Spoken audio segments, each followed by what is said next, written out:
In the heart of the Syrian desert, where the sun burns mercilessly and the sand cuts like glass, a single gunshot can mean the difference between life and death. But what happens when those shots come not from the enemy you expect, but from a shadow you never saw coming? This is the story of Staff Sergeant Marcus Rodriguez, a decorated American soldier who found himself trapped in a nightmare that lasted 3 days and 3 nights.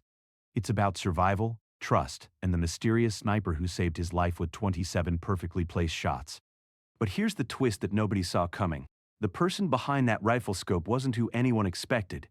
Some stories are born from Hollywood scripts, others emerge from the pages of novels. But this one? This one was written in blood, sand, and the kind of courage that only reveals itself when everything else has been stripped away. When you think you know how war works, when you believe you understand who the heroes and villains are, reality has a way of shattering every assumption you've ever held. What you're about to read isn't just another war story. It's a testament to the fact that sometimes salvation comes from the most unexpected places, and that the line between enemy and ally can disappear faster than footprints in a sandstorm. The morning sun painted the Syrian desert in shades of gold and amber as Staff Sergeant Marcus Rodriguez checked his gear one final time. The weight of his rifle felt familiar against his shoulder, a comfort he had grown accustomed to during his 18 months of deployment. At 28 years old, Marcus had already seen more combat than most soldiers see in their entire careers, but something about this mission felt different. Perhaps it was the way his commanding officer had avoided eye contact during the briefing, or maybe it was the unusual silence that had settled over his squad of 6 men. Their objectives seemed straightforward enough on paper. Intelligence had reported a small weapons cache hidden in an abandoned village approximately 40 kilometers northeast of their base. The settlement, once home to nearly 200 families, had been ghost town for over 2 years since the conflict had swept through the region like wildfire. According to satellite imagery, the buildings were intact but empty, making it an ideal hiding spot for insurgents to store ammunition and explosives. Marcus adjusted the straps of his pack and looked around at his team. Corporal James Williams, barely 21 but already showing the 1,000-yard stare that comes with too many firefights, was methodically cleaning his weapon for the 3rd time that morning. Private First Class Diego Santos, the squad's medic, was organizing his medical supplies with the precision of a surgeon preparing for surgery. The others, Sergeant Mike Thompson, Corporal Ben Foster, and Private Kevin Liu, were going through their own pre-mission routines with the mechanical efficiency that comes from repetition and training. The plan was simple. They would take 2 armored vehicles and approach the village from the south, using a dried riverbed as cover. That's how the south went. Then, tonight. Once there, they would conduct a systematic search of the buildings, locate the weapons, and call for extraction. Intelligence estimated the operation would take no more than 6 hours from start to finish. By evening, they would be back at base, filing their reports and preparing for the next assignment. As they loaded into their vehicles, Marcus felt the familiar knot of tension in his stomach that always preceded a mission. It wasn't fear exactly, but rather a heightened awareness that had kept him alive through countless operations. He had learned to trust this feeling, to let it sharpen his senses without letting it cloud his judgment. Today, however, the feeling was stronger than usual, almost like a warning bell ringing in the back of his mind. The convoy pulled out of the forward operating base just after dawn, the diesel engines of their mine-resistant ambush-protected vehicles cutting through the morning stillness. Marcus sat in the gunner's position of the lead vehicle, scanning the horizon through his scope for any signs of movement. The landscape stretched endlessly in all directions, a vast expanse of sand, rock, and scrub brush, broken only by the occasional cluster of abandoned buildings or the rusted skeleton of a destroyed vehicle. As they traveled deeper into the desert, the radio chatter between the 2 vehicles became increasingly sparse. The men were entering what soldiers called the zone, that mental space where training takes over and every sense becomes attuned to potential danger. Marcus watched the terrain roll past, noting landmarks and potential cover positions with the automatic efficiency of someone who had made this mental mapping exercise second nature. About 2 hours into the journey, they encountered their first obstacle. A bridge that intelligence had marked as passable had been destroyed, leaving a gap too wide for their vehicles to cross. This forced them to take a longer route that would add nearly an hour to their travel time. As they backtracked and found an alternate path, Marcus noticed storm clouds beginning to gather on the horizon. The weather report had mentioned a possibility of wind, but the dark mass building in the distance looked like something more serious. By the time they reached the outskirts of the target village, the wind had picked up considerably. Sand devils danced across the desert floor, and the air had taken on that electric quality that often precedes a major storm. Marcus keyed his radio to report their arrival to base, but received only static in response. He tried several different frequencies, adjusting his equipment and checking connections, but the communication blackout was complete. This wasn't entirely unusual in the desert, where atmospheric conditions and terrain could interfere with radio signals, but it added another layer of uncertainty to an already complex situation. The village appeared exactly as described in their intelligence briefing. Roughly 30 buildings clustered around what had once been a main street, with a small mosque at the center and a school at the eastern edge. The structures were typical of rural Syrian architecture, low-lying stone and concrete buildings with flat roofs and small windows. Many showed signs of damage from previous fighting, with bullet holes pockmarking the walls and several roofs partially collapsed. But there were no signs of recent habitation. No vehicles, no clothing hanging on lines, no evidence that anyone had been there in months. Marcus called for the vehicles to halt about 200 meters from the village perimeter. Through his binoculars, he conducted a thorough surveillance of the area, looking for anything that might indicate a trap or ambush. The shadows were deep and numerous, created by the irregular angles of damaged buildings and scattered debris. Any one of them could conceal an enemy fighter. But after 20 minutes of observation, he saw no movement whatsoever. The plan called for the squad to advance on foot, while leaving one man with each vehicle to provide cover and maintain communication. Marcus would lead 4 men into the village while Thompson and Lou remained with the vehicles. As they prepared to dismount, the wind grew stronger, beginning to whip sand into their faces and reducing visibility. What had started as a minor weather concern was rapidly developing into something more serious. Marcus made the decision to proceed with the mission despite the deteriorating conditions. They had come too far to turn back now, and delaying the operation would mean spending the night in the open desert, exposed to both the elements and potential enemy observation. He gathered his team around him for a final briefing, having to raise his voice to be heard over the increasing wind. The search pattern would be systematic and thorough. They would move from building to building, clearing each structure before proceeding to the next. Santos would remain at the village entrance to provide overwatch while Marcus, Williams, and Foster conducted the actual search. Communication would be maintained through hand signals, with radio communication reserved for emergencies due to the continuing communication blackout with base. As they approached the first building, a partially collapsed house on the southern edge of the village, the sandstorm that had been threatening all morning finally arrived with full force. The wind went from strong to violent in a matter of minutes, driving sand horizontally across the landscape with enough force to strip paint from metal and reduce visibility to mere meters. Those are available for buildings of ambulance C-fans. The temperature dropped 20 degrees as the storm clouds blocked out the sun, plunging the desert into an eerie twilight. Marcus knew they had to take shelter immediately. The building they were approaching would have to do, despite the risk of it potentially being booby-trapped. Fighting against the wind, the 4 soldiers pushed through the doorway into what had once been someone's home. Set up!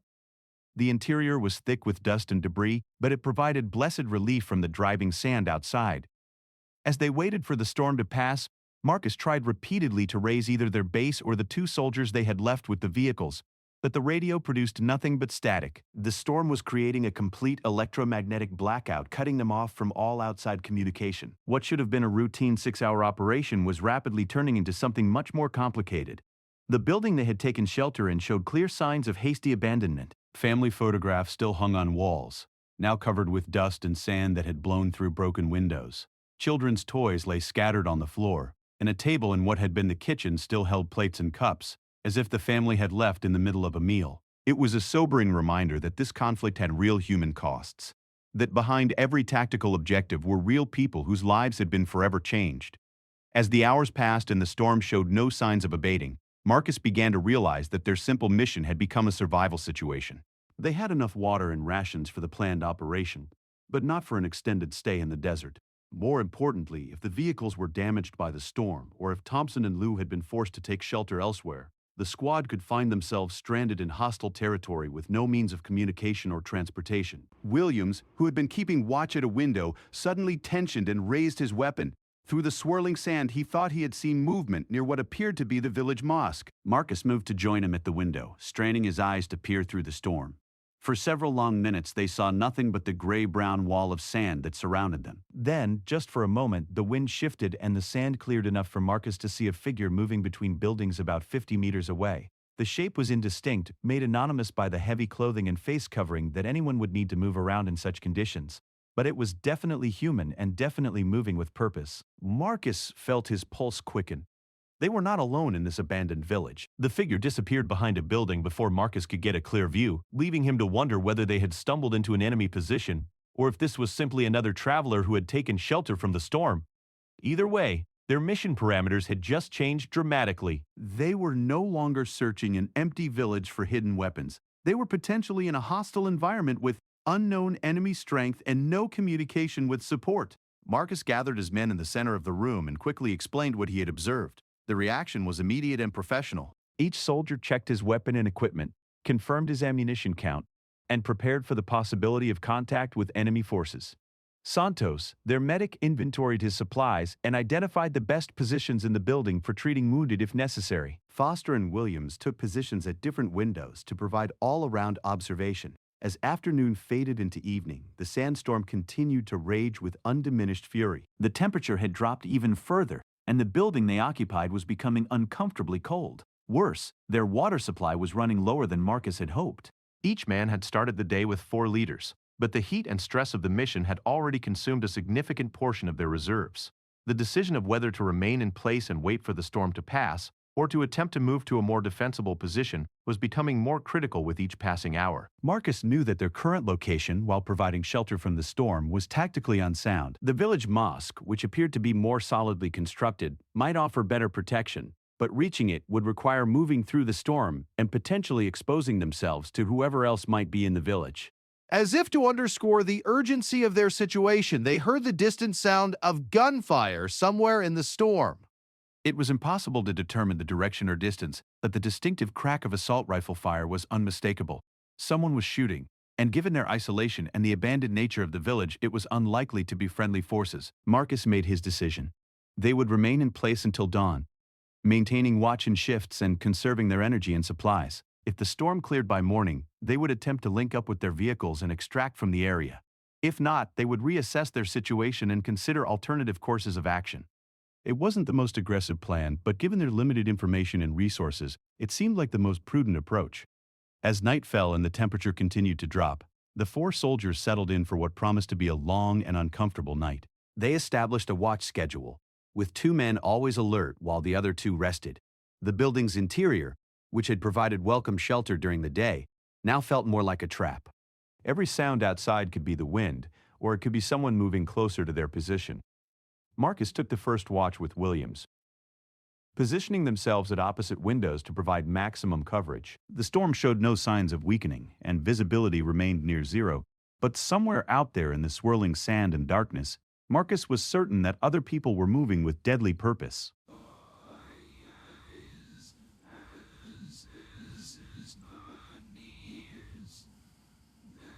He just didn't know yet whether they were friends or enemies, and in this desolate corner of the Syrian desert, that distinction might well mean the difference between life and death. Dawn came slowly through the sandstorm, more like a gradual lightening of the gray-brown darkness than a proper sunrise. Marcus had barely slept during his rest periods, his mind too alert to the possibility of danger to allow for genuine rest. The storm had raged throughout the entire night, and if anything, it seemed to be growing stronger rather than weaker. The wind howled around their shelter with a ferocity that made conversation difficult and created an almost constant background noise that could mask the approach of enemies. During the night watches, they had heard more gunfire, sometimes close enough to make them tense and ready their weapons.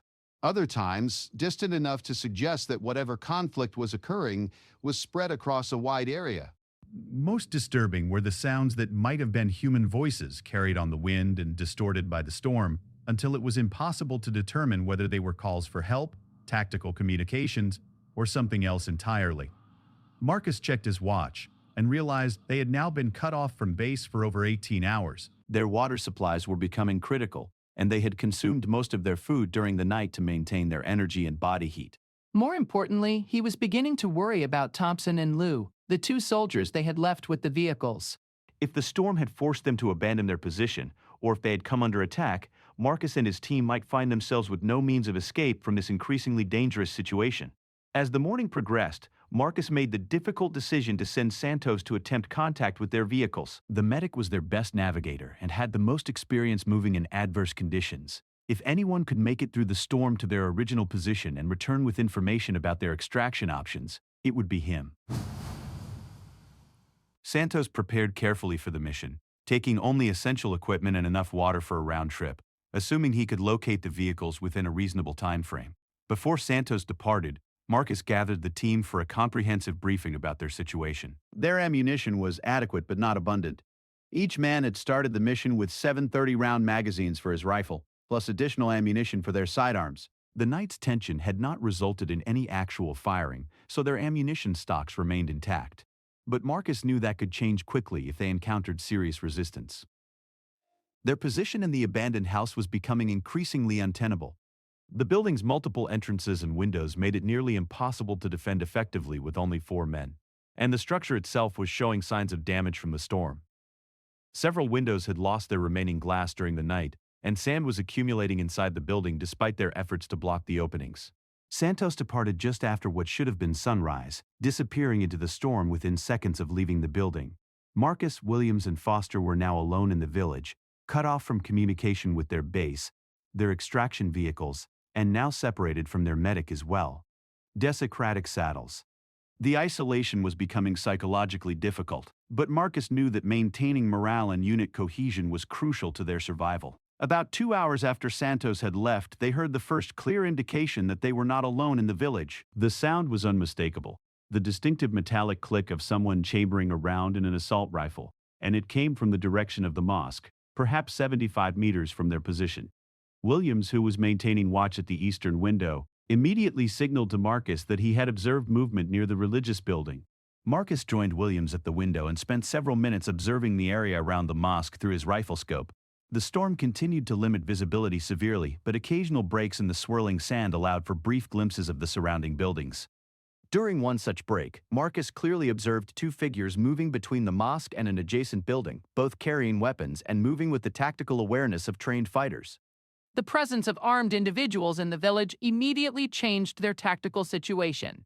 Whether these were enemy combatants, local militia, or other military forces, Marcus couldn't determine. But their obvious military bearing and the weapons they carried made them a potential threat that had to be taken seriously. The question now became whether to remain hidden and hope to avoid detection, or to attempt to establish contact and determine their intentions. The newspaper first replied to the Senate conference, "Gels." Marcus decided on a middle course. They would maintain their current position and observe the activity around the mosque while preparing for the possibility of having to defend themselves. He assigned Foster to watch the southern approach to their building while Williams continued observing the mosque area. Marcus himself took responsibility for monitoring the northern and western approaches, areas that would provide the most likely routes for anyone attempting to encircle their position. As the morning wore on, they observed increasing activity in the central area of the village. At various times, they counted between 4 and 6 different individuals moving between buildings, all carrying weapons and displaying the kind of tactical discipline that suggested military or paramilitary training.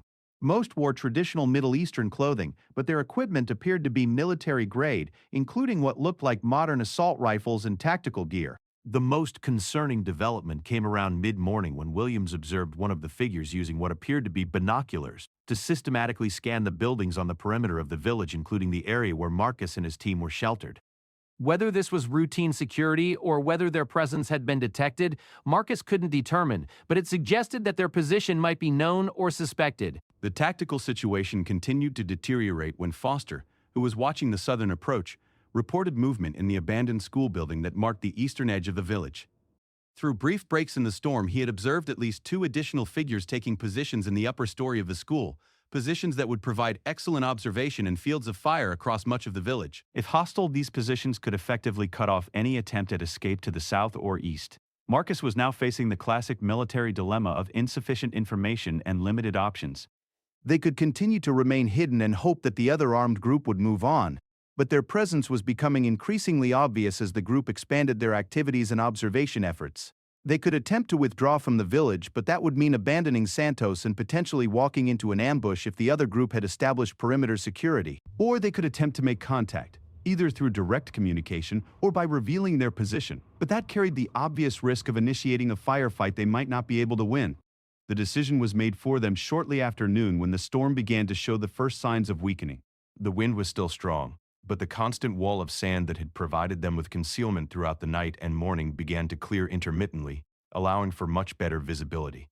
During one of these clear periods, Marcus observed a figure on the roof of the mosque who appeared to be using optical equipment to systematically scan the village buildings. Within minutes of this observation, they heard voices outside their building, speaking in Arabic and moving closer to their position. Williams, who had some Arabic language training, was able to make out fragments of what appeared to be tactical communications, including references to Americans in the building they were occupying. It was clear that their presence had been detected and that the unknown armed group was now actively seeking them. Marcus quickly gathered Foster and Williams in the center of the room and explained their situation in whispered tones. They were outnumbered by an unknown margin, surrounded by an organized group with better local knowledge, and cut off from support. Their options were to surrender and hope for the best, attempt to fight their way out of the village, or try to negotiate from their current position. None of these choices was particularly appealing, but Marcus knew that indecision would be worse than any imperfect action. Before he could decide on a course of action, the situation escalated dramatically. A voice outside their building, speaking accented but clear English, called for them to come out with their hands visible and their weapons lowered. The speaker identified himself as a commander of a local militia unit and claimed that they meant no harm to American forces but wanted to verify their identity and intentions. The tone was professional but firm, and Marcus detected no obvious hostility in the message. However, military training and experience had taught Marcus to be deeply skeptical of such offers, particularly when made by unidentified armed groups in hostile territory. Too many soldiers had been captured or killed after accepting assurances of safe passage from unknown forces.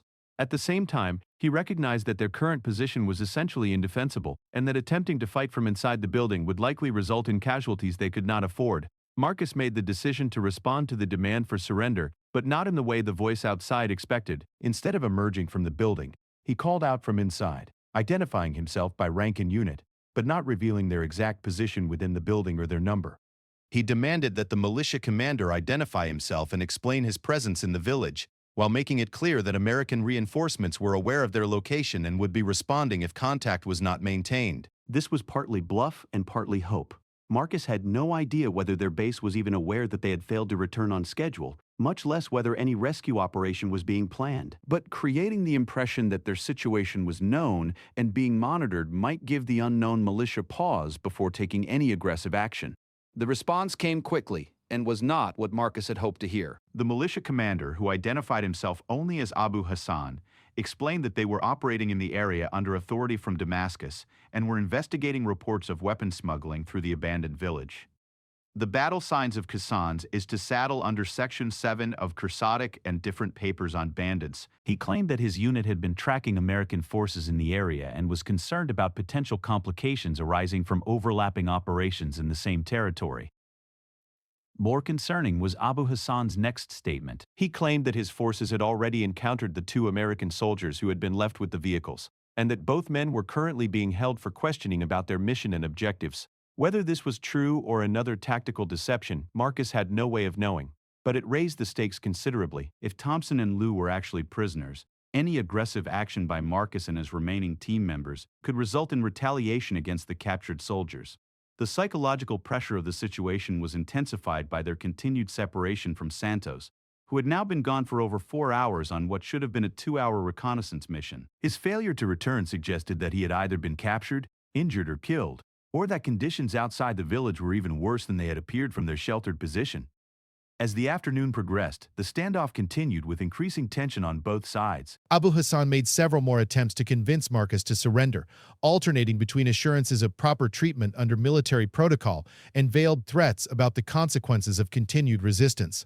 Marcus responded with continued demands for verification of the militia's authority and status, while trying to buy time for Santos to return or for the situation to change in some way that might provide them with better options.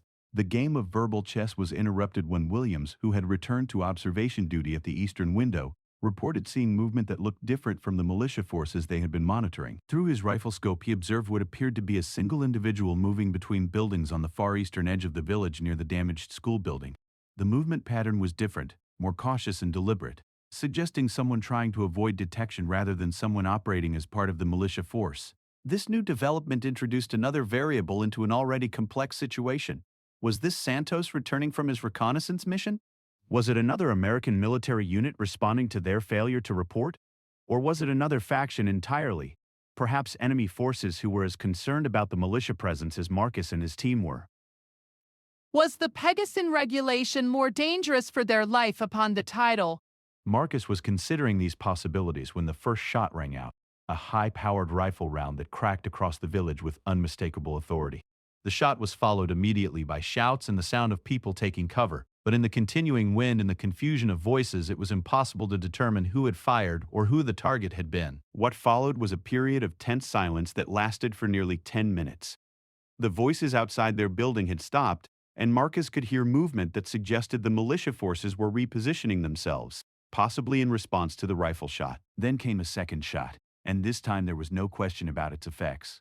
Someone screamed in pain, and the voice was close enough to their building to suggest that one of the militia members surrounding them had been hit. Marcus realized that someone was engaging the militia forces, and while he didn't know who was doing the shooting, it represented the first change in their tactical situation since the standoff had begun. He gathered Williams and Foster and quickly explained his assessment of the situation. They had three options: remain hidden and let events play out around them, attempt to use the confusion to escape from the village, or try to contact whoever was doing the shooting and coordinate some kind of joint action against the militia. The decision became easier when Abu Hassan's voice called out again. This time with considerably more urgency and hostility than before. He demanded that the Americans identify the sniper who was targeting his men and threatened immediate retaliation if the attacks continued. It was clear that he believed Marcus and his team were somehow coordinating with the unknown shooter, and this misunderstanding was rapidly escalating the danger they all faced. Marcus knew that they were approaching the point where peaceful resolution of the standoff would become impossible. The militia commander was under attack from an unknown source, his men were taking casualties, and he was likely to conclude that aggressive action was his only remaining option. At the same time, the presence of the sniper represented the first tactical advantage that Marcus had seen since the crisis began, and he needed to find a way to capitalize on it without getting his team killed in the process. The third rifle shot came just as Marcus was weighing their limited options, and this time the impact was immediate and decisive. Through the window, Williams watched as one of the militia members who had been positioned behind a low stone wall suddenly jerked backward and collapsed. The shot had been perfectly placed, and the man showed no signs of movement afterward. The precision was remarkable, especially given the continuing wind and reduced visibility from the storm. Abu Hassan's voice rose in anger and frustration as he shouted orders to his men in rapid Arabic. Williams, straining to translate, caught references to taking cover, finding the shooter, and something about ending the standoff immediately. The militia leader was clearly feeling the pressure of losing men to an enemy he couldn't see or locate, and Marcus knew that this pressure would soon translate into action against the most obvious targets available, namely himself and his remaining team members. The fourth shot answered the question of whether the sniper was deliberately targeting the militia forces. Another militiaman, this one who had been moving between the mosque and an adjacent building, suddenly stumbled and fell forward. Even through the limited visibility, Marcus could see that the man was hit center mass and was either dead or severely wounded. The shooter was not only accurate, but was demonstrating a level of marksmanship that suggested professional military training. What made the shooting even more impressive was that each shot was coming from a different angle, indicating that the sniper was moving between positions with remarkable speed and stealth. The militia forces were now clearly rattled, taking cover wherever they could find it and firing blindly in various directions in hopes of suppressing or locating their tormentor. Their discipline was beginning to break down under the psychological pressure of being hunted by an invisible enemy. Marcus made a tactical decision that would have significant consequences for the remainder of their ordeal. Instead of continuing to hide and hope that the militia would be driven off by the sniper, he decided to use the chaos and confusion to improve their own position. He instructed Williams and Foster to prepare for immediate movement, and when the next shot rang out, they would abandon their current building and attempt to reach a more defensible position elsewhere in the village. The fifth shot provided their opportunity. As soon as the rifle cracked and the militia forces ducked for cover or turned their attention toward the suspected sniper position, Marcus led his two remaining men out the back of their building and through a narrow alley between two collapsed structures.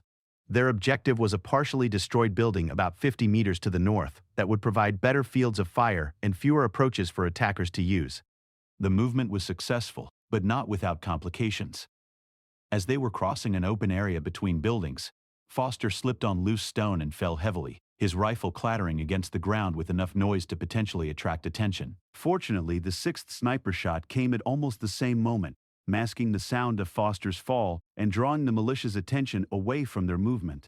Their new position was significantly better from a defensive standpoint. The building they now occupied had been partially destroyed by previous fighting, but the damage had actually improved its tactical value. The collapsed sections provided natural fighting positions with good cover, while the remaining walls offered protection from small arms fire. Most importantly, the building had only two practical approaches, making it much easier to defend with their limited manpower. From their new vantage point, Marcus was able to get a much better view of the overall tactical situation in the village. The militia force was larger than he had initially estimated, with at least 8 men visible and possibly more in positions he couldn't observe. They were well armed and disciplined, but the snipers' attacks were clearly having a significant psychological impact. The men were staying in cover, moving cautiously when they had to move at all, and showing signs of the kind of nervousness that comes from being stalked by an invisible predator. The seventh shot eliminated another militiaman who had been attempting to use the mosque's minaret as an observation post. The bullet struck him as he was climbing the external stairs, and he tumbled down the stone steps with enough force to suggest that he would not be getting back up. The precision required for such a shot, given the distance, wind conditions, and the target's movement, was extraordinary. Marcus was beginning to realize that whoever was doing the shooting was not just competent but was demonstrating a level of skill that put them in the category of elite marksmen.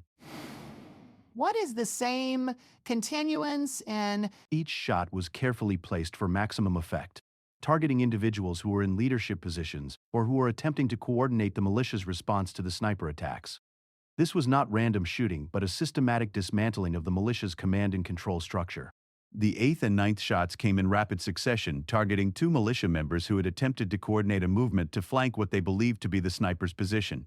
Both men went down within seconds of each other, confirming Marcus's assessment that they were dealing with a world-class marksman. The speed of the consecutive shots also suggested that the sniper was using a high-quality rifle with rapid target acquisition capabilities. Abu Hassan's response to the continuing casualties was predictable and dangerous. Unable to locate or effectively engage the sniper, he refocused his anger and frustration on the American soldiers he knew were somewhere in the village. His voice, when it called out again, had lost all pretense of diplomacy or military courtesy. He demanded that Marcus reveal his position immediately and surrender unconditionally, threatening to execute any captured American soldiers if the sniper attacks continued. The threat against Thompson and Liu, if they were actually being held prisoner, created a moral and tactical dilemma for Marcus. He could not be certain that Abu Hassan actually had his men in custody, but he could not afford to ignore the possibility either. At the same time, he was beginning to suspect that the sniper who was systematically eliminating the militia forces might be working to help them, and revealing their position could compromise whatever plan was being executed. The 10th shot provided a partial answer to Marcus's questions about the sniper's intentions. Instead of targeting another militia member, the bullet struck the ground directly in front of the building where Marcus and his team had taken shelter, kicking up a small cloud of dust and debris. It was clearly a signal, but the meaning was ambiguous. Was the sniper trying to communicate with them, or warning them about something? Williams, who had been studying the angles of the various sniper shots, reported that he believed he had identified at least 3 different shooting positions that the marksman had used. The positions formed a rough triangle around the eastern edge of the village, with each location offering good fields of fire into the central area where most of the militia activity was concentrated. The tactical sophistication of the position selection reinforced Marcus's assessment that they were dealing with a highly trained professional. I give you here an intent. The 11th shot provided more clarity about the sniper's intentions and capabilities. This time, the target was a militia member who had been attempting to use a radio, presumably to call for reinforcements or report their situation to higher headquarters. The shot destroyed both the radio and the man holding it, effectively cutting off the militia's communications with outside forces. This confirmed that the sniper was not only trying to reduce their numbers, but was also working to isolate them and prevent them from calling for help. Marcus realized that the sniper's strategy was sound and professional. By systematically eliminating the militia's leadership and communications capabilities while maintaining psychological pressure through invisible attacks, the marksman was effectively dismantling their ability to function as an organized unit. The question remained whether this was being done to help Marcus and his team specifically, or whether the sniper had his own reasons for opposing the militia forces. The 12th shot provided another piece of the puzzle. A militia member who had been attempting to coordinate a search of the buildings on the western side of the village suddenly pitched forward, struck down while giving hand signals to his comrades.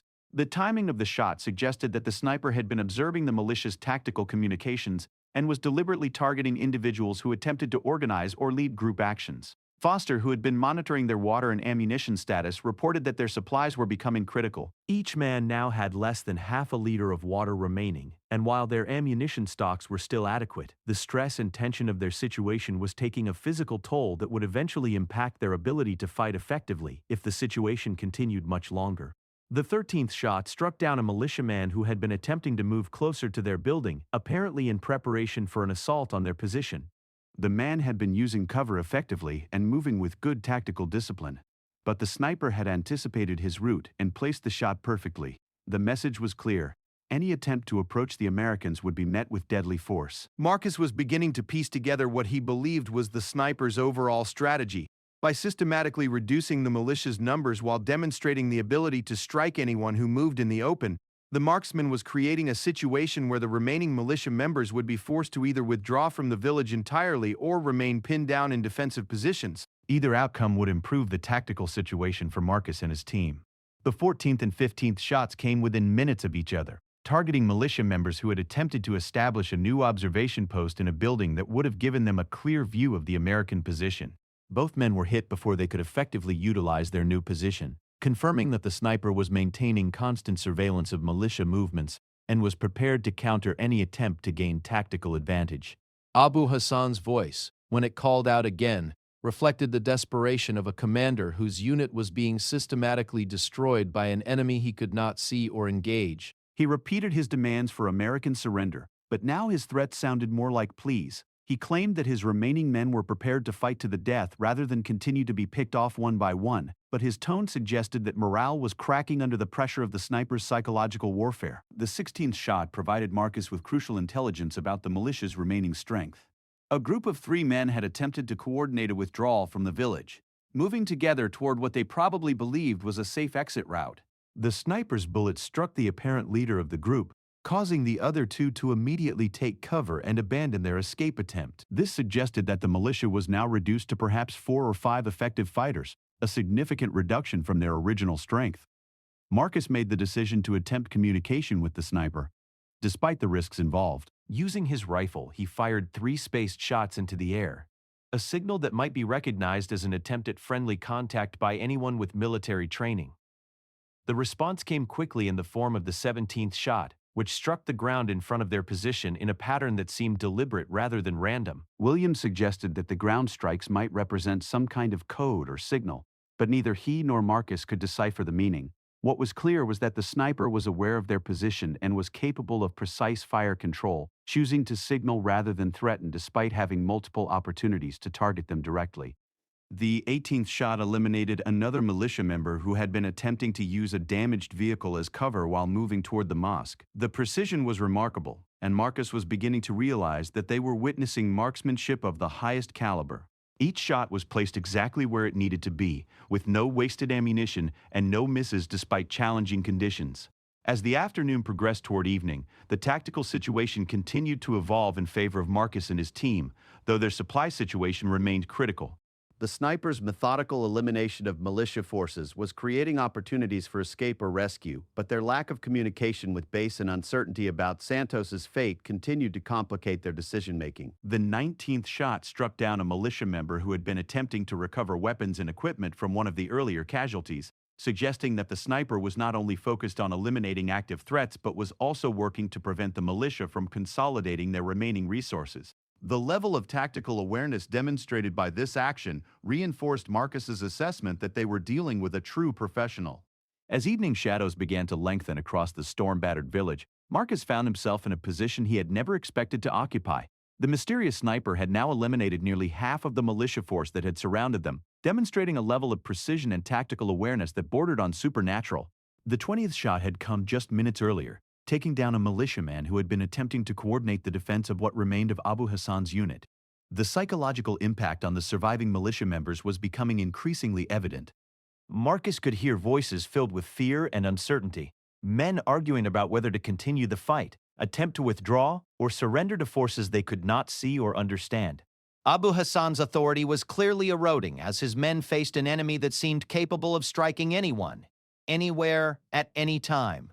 Williams had been keeping a careful count of both the shots fired and the militia casualties they could observe.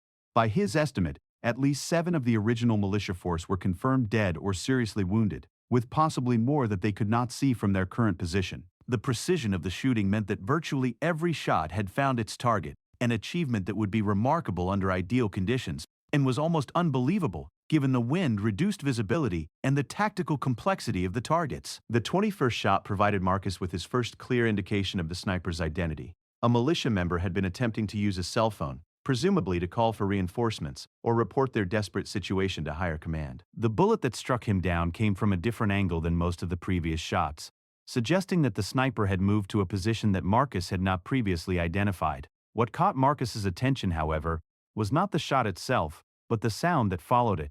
In the brief moment of silence after the rifle crack, he heard something that made him question everything he thought he knew about their situation. It was a voice, distant and muffled by wind, but distinctly feminine and speaking what sounded like English. The words were impossible to make out, but the tone and cadence were unmistakably those of a woman. Foster, who had exceptionally keen hearing, confirmed that he too had heard the voice and agreed that it sounded like a woman speaking English. This revelation added an entirely new dimension to their situation. Who was this female sniper, and why was she systematically eliminating the militia forces that had trapped Marcus and his team? Was she American military, Allied forces, or something else entirely? The 22nd shot answered part of the question about the sniper's tactical priorities. Abu Hassan himself had attempted to move to a new position that would give him better command and control over his remaining men. The bullet struck him in the shoulder, spinning him around but not killing him outright. This seemed deliberate rather than a failure of marksmanship, suggesting that the sniper wanted him alive but incapacitated. Marcus realized that keeping Abu Hassan alive but wounded was a tactically sound decision. Thinking! A dead commander might be replaced by someone more competent or more aggressive, but a wounded leader would continue to occupy his position while being less effective in his decision-making and command responsibilities. It demonstrated a level of tactical sophistication that impressed Marcus even as it mystified him. The militia's response to their commander's wounding was immediate and predictable.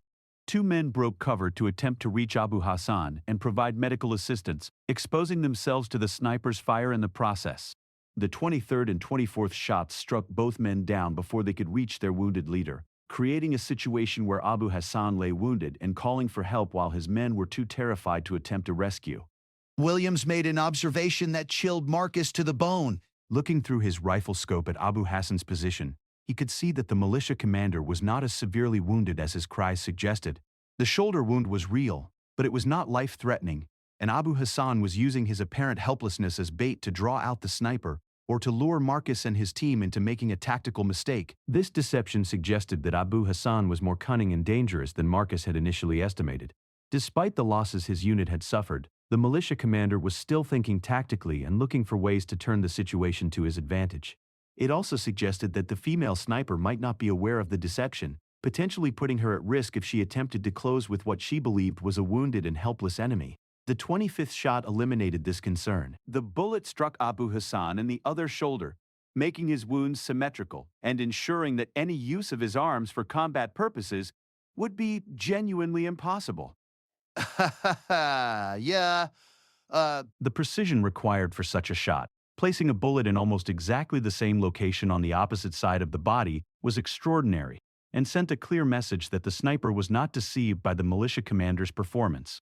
As darkness began to fall in earnest, Marcus faced a critical decision about how to proceed. The sniper had clearly turned the tactical situation in their favor, but they were still cut off from communication with base, still uncertain about the fate of Santos, Thompson, and Liu. And rapidly running out of water and supplies. More importantly, they still had no idea who the female sniper was or what her ultimate objectives might be. The 26th shot provided an answer to at least part of that question. Instead of targeting another militia member, the bullet struck a small piece of metal debris near Marcus's position, creating a distinctive ringing sound that was clearly intended as a signal. When Marcus looked in the direction from which the shot had come, he could see a figure moving between buildings on the eastern edge of the village, approaching their position with obvious tactical skill but no apparent hostile intent. Marcus made the decision to reveal his position to the approaching figure, but to do so in a way that would allow him to maintain tactical advantage if the contact proved to be hostile. He instructed Williams to maintain overwatch while he and Foster prepared to make contact with whoever was approaching. If this was indeed the sniper who had been systematically destroying the militia force, Marcus wanted to establish communication and hopefully coordination for whatever came next. The figure that emerged from the shadows between buildings was not what Marcus had expected.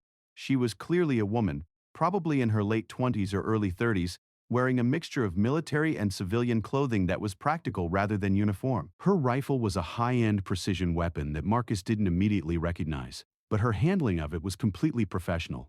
Most surprisingly, when she spoke, her English was accented but fluent, and her first words were a question about American casualties and mission status. She identified herself only as Amira, claiming to be a former Syrian military sniper who had been operating independently in the region for over a year. Her explanation of why she had intervened in their situation was both simple and complex. She had been observing the village as part of her own intelligence-gathering activities when the Sandstorm had trapped everyone in the same location. When she realized that American soldiers were surrounded by militia forces, she had made the decision to provide assistance. Her reasons for helping were personal as well as tactical. Amira explained that her family had been killed 2 years earlier in a militia attack on their village, and that she had been hunting the specific group that had trapped Marcus and his team ever since. Abu Hassan and his men were responsible for the deaths of her husband and children, and she had been waiting for an opportunity to eliminate them when the storm in the presence of the Americans had created the perfect tactical situation. Marcus found himself in the unusual position of having to evaluate the credibility of someone who had just demonstrated extraordinary marksmanship skills while claiming to be both an ally and someone seeking personal revenge. Amira's story was plausible, her military bearing was convincing, and her actions had certainly been helpful, but trusting unknown individuals in hostile territory went against every aspect of his training. The decision was made easier by the practical realities of their situation. Whether or not Amira was telling the complete truth about her background and motivations, she had clearly demonstrated the ability to neutralize threats and had chosen to help rather than harm Marcus and his team. Given their desperate supply situation and the continuing uncertainty about their extraction possibilities, accepting her assistance seemed like the most rational course of action. Amira's tactical assessment of their situation was both professional and sobering. She confirmed that Thompson and Liu had indeed been captured by militia forces, but not by Abu Hassan's unit. A larger militia group operating from a position about 15 kilometers to the south had taken the 2 Americans prisoner when they attempted to seek shelter from the storm. This group was part of the same overall organization as Abu Hassan's men, but was larger and better equipped. The captured soldiers were being held as bargaining chips, presumably to be used in negotiations with American forces for prisoner exchanges or other concessions. Amira believed that they were probably still alive, as their value as hostages would be significantly reduced if they were harmed, but she also warned that this situation could change quickly depending on how the larger militia organization responded to the destruction of Abu Hassan's unit. Santos, according to Amira's intelligence, had been captured by the same group that was holding Thompson and Liu. He had apparently made it to the vehicle position, discovered the capture of his fellow soldiers, and attempted to follow their captors. This is the area of the interprotected operation. This is the book. It's about history. Unfortunately, his lack of local knowledge and the continuing storm conditions had led to his own capture within a few hours of leaving Marcus's position. This information fundamentally changed Marcus's understanding of their situation. Instead of being a small unit trapped by a local militia group, they were actually dealing with a larger organization that now held 3 American soldiers and was probably planning to use them for strategic purposes. The destruction of Abu Hassan's unit, while tactically successful, might actually complicate rescue efforts by alerting the larger militia group to American military activity in the region. Amira's proposal for how to proceed was both audacious and tactically sound. She suggested that they use the remaining militia members as bait to draw out the larger group, with the ultimate objective of forcing a prisoner exchange or creating an opportunity to rescue the captured Americans. Her plan required using the wounded Abu Hassan as a communication link to the larger militia organization, essentially turning their current tactical victory into a strategic opening for a much larger operation. The 27th shot, when it came, was different from all the others that had preceded it. Instead of targeting another enemy, Amira fired a single round into the air, a signal that she was ready to begin the next phase of what had become a much larger and more complex mission than anyone had anticipated. Marcus realized that what had started as a simple weapons recovery operation had evolved into a hostage rescue mission that would test every skill and bit of experience he had acquired during his military career. As they prepared to move forward with Amira's plan, Marcus reflected on the extraordinary circumstances that had brought them to this point. A routine mission had become a survival situation, which had then evolved into an alliance with a mysterious female sniper, whose personal quest for justice had intersected with their professional duties in ways that none of them could have predicted. The next phase of their ordeal would require not just tactical skill and courage, but also the ability to trust someone whose true motivations might never be fully understood. The plan that Amira outlined in The Growing Darkness was both brilliant and incredibly dangerous. She proposed using Abu Hassan as a communication link to negotiate directly with the larger militia group holding Thompson, Liu, and Santos. The wounded commander still had a functioning radio, and his obvious distress would lend credibility to any story they chose to tell about their situation. The key was convincing the militia leadership that they had captured rather than been assisted by the sniper who had decimated Abu Hassan's unit. Marcus struggled with the ethical implications of Amira's plan. It essentially required them to present themselves as prisoners while secretly maintaining tactical advantage, a deception that violated multiple protocols about conduct under capture. However, their desperate situation and the lives of their captured teammates created circumstances that justified extraordinary measures. Sometimes survival required choices that would be unacceptable under normal conditions. The first step was securing the cooperation of Abu Hassan, who was wounded but conscious and still defiant despite the destruction of most of his unit. Amira's approach to this problem was characteristically direct. She positioned herself where the militia commander could see her clearly, then calmly explained in Arabic that his men were dead, his mission had failed, and his only hope of surviving the next few hours was to cooperate fully with her instructions. Abu Hassan's initial response was predictably hostile, filled with threats and curses that demonstrated his continued defiance despite his hopeless tactical position. Amira's counter-argument was a demonstration rather than words. She fired a precision shot that removed a piece of concrete wall less than 6 inches from his head, showering him with debris and making it clear that his continued survival depended entirely on her restraint. Marcus watched this psychological duel with professional interest. Amira was using the same precision and tactical awareness that had characterized her previous shooting, but now she was applying these skills to human psychology rather than pure marksmanship. The message she was sending was clear. She could kill Abu Hassan at any moment she chose, but was offering him a chance to live if he proved useful. The militia commander's resistance crumbled quickly once he realized that defiance would accomplish nothing except hastening his own death. When Amira explained what she wanted him to do, his cooperation became complete if not enthusiastic. He would radio the larger militia group and report that his unit had captured several American soldiers, including the sniper who had been causing problems in the region. The story would be that the Americans had been taken alive for interrogation and potential prisoner exchange. Williams expressed concern about the complexity of the deception they were attempting. Too many variables could go wrong, and if the larger militia group became suspicious, they might decide to execute the American prisoners rather than risk a rescue attempt. Marcus shared these concerns, but he also recognized that direct assault on a larger, better-equipped force would be virtually impossible with their current resources and manpower. Amira's confidence in the plan stemmed from her intimate knowledge of militia psychology and tactics. These groups operated on fear, intimidation, and the appearance of strength. But they were also pragmatic about survival and opportunity. The chance to capture American soldiers alive, especially including a sniper, would be seen as a significant intelligence and propaganda victory that justified considerable risk and effort. The radio communication with the larger militia group went exactly as Amira had predicted. Abu Hassan, speaking under her supervision and with her rifle trained on his head, reported the capture of 4 Americans, including a female sniper who had been causing significant casualties among Syrian forces. He requested immediate extraction for both his prisoners and his wounded men, claiming that his unit had taken heavy casualties in the capture operation.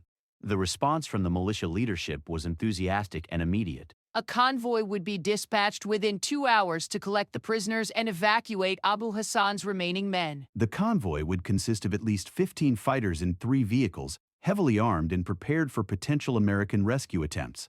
The rendezvous point would be the village mosque, and the transfer would take place at dawn to minimize the risk of airstrikes or other military intervention. Marcus realized that Amira had effectively created a situation where the larger militia group would voluntarily come to them, bringing the captured Americans with them and concentrating their forces in a location where her marksmanship skills could be used to maximum advantage.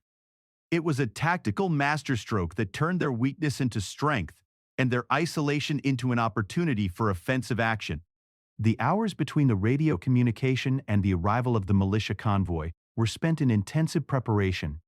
Amira shared her detailed knowledge of the village layout, pointing out positions that would provide the best fields of fire and escape routes that could be used if the operation went wrong. Her familiarity with the terrain was extraordinary, suggesting that she had been operating in this region for much longer than she had initially indicated.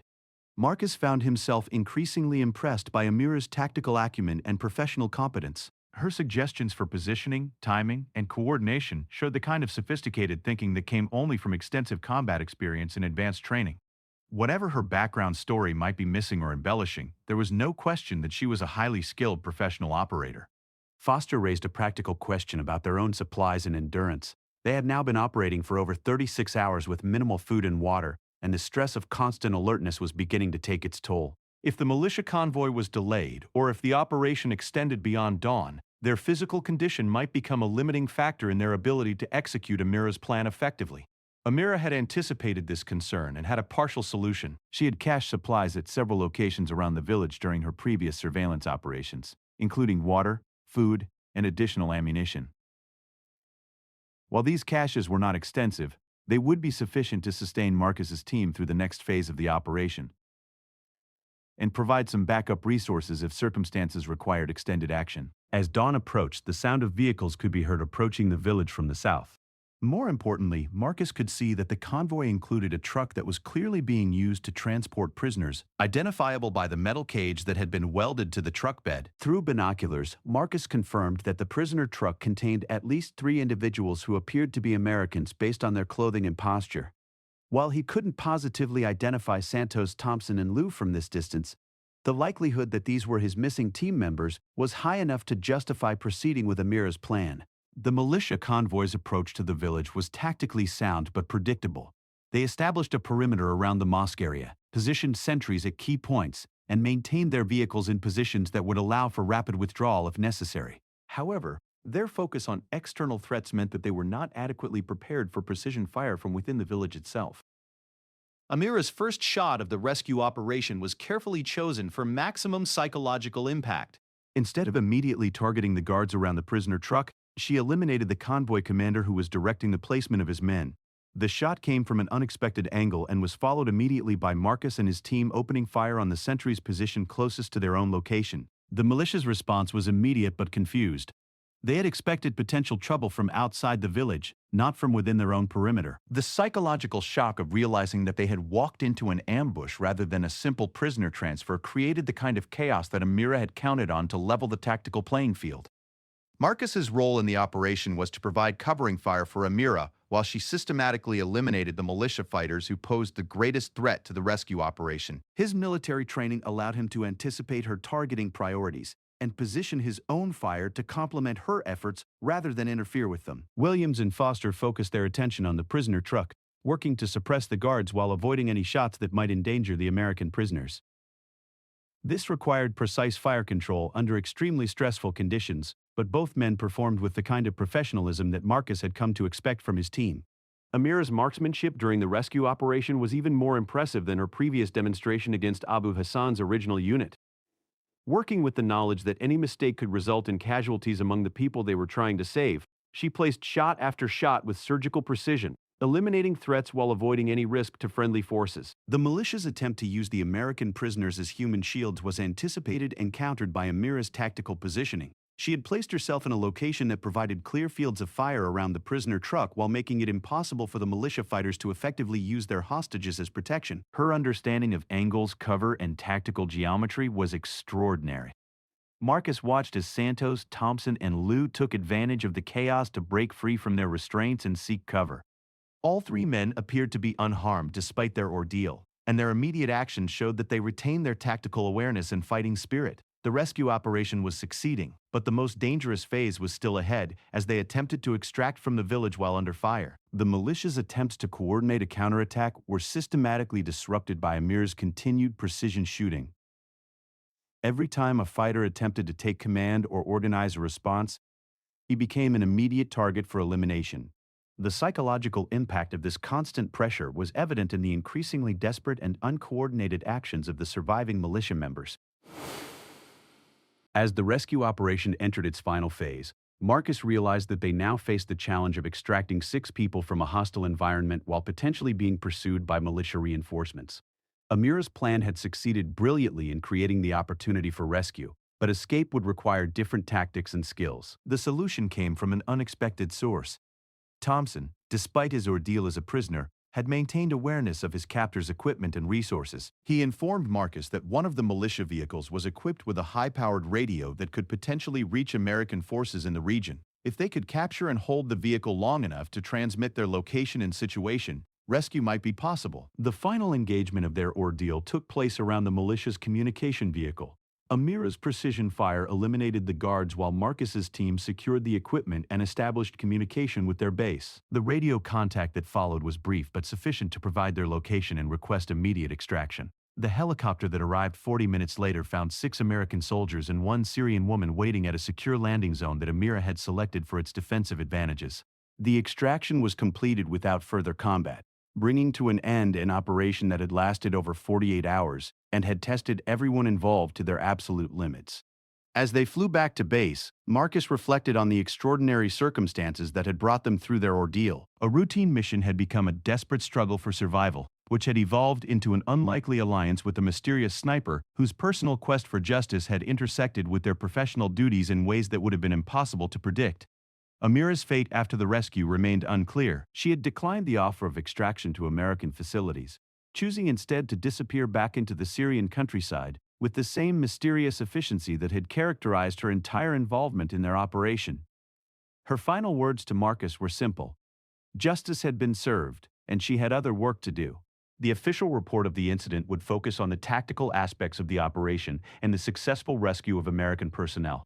But Marcus knew that the full story of their survival would always include the memory of 27 perfectly placed shots and the woman who had emerged from a sandstorm to save their lives when everything else had failed. This is the back of the 1976 and the tactical term.